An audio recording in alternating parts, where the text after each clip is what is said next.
Sampai beberapa waktu yang lalu saya pernah baca kejadian nyata. Ada seorang wanita di Riau, tinggal di Riau, dia orang kaya.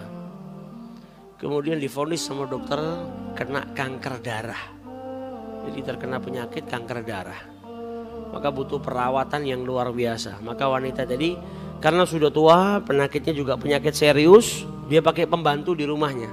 Yang bantu dia keseharian nyiapkan obatnya, nyiapkan makan, minum. Maka dia sewa seseorang yang bekerja merawat dirinya, orang Indonesia. Orang Indonesia ini bekerja tiap hari menyediakan obat, ngerawat si wanita tua tadi karena dalam keadaan sakit. Tapi si pemilik rumah ini, majikan ini selalu dapetin orang yang bantu dia ini, orang Indonesia ini suka masuk ke kamar mandi. Terus kalau masuk ke kamar mandi lama. Jadi normalnya orang biasanya ada ke belakang buang air kecil, buang air besar. Biasanya kalau sehari mungkin 4-5 kali. Ini wanita lebih sering daripada itu. Beberapa jam sekali masuk kamar mandi. Kalau sudah di kamar mandi lama. Sampai akhirnya dia panggil itu wanita tadi. Saya ini suka ngeliatin Anda dalam sehari itu sering mondar-mandir masuk kamar mandi. Sudah gitu kalau di kamar mandi lama. Kenapa? Wanita ini nggak nuntut. Kau harusnya kerja lebih fokus ke pekerjaanmu. Dia cuma tanya, kenapa kok kau sering mondar-mandir masuk kamar mandi dan kalau di kamar mandi lama? Maka wanita ini malah menangis ketika ditanya.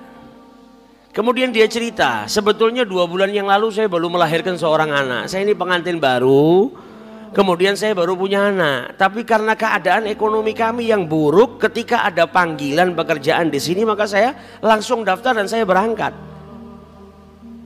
Namanya seorang ibu pasti ada kangennya, ada rindunya kepada anak yang 2 bulan, usianya masih 2 bulan sudah ditinggal. Dan saya masuk ke kamar mandi mondar-mandir itu apa? Karena air susu saya itu masih keluar. Dan karena tidak diminum oleh bayi maka kencang yang luar biasa. Maka saya masuk kamar mandi mengeluarkan air susu saya supaya tidak rasa sakit di dada saya ini.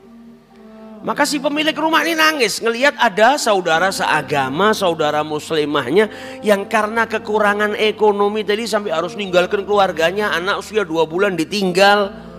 Dia sedih yang luar biasa ngelihat keadaan wanita ini. Maka wanita tadi suruh kerja, sudah lanjutkan pekerjaanmu. Ini wanita tua kemudian telepon ke salah satu travel, kemudian membelikan tiket pulang buat yang bantu-bantu dia di rumah tadi, disiapkan tiket pulangnya di hari itu juga.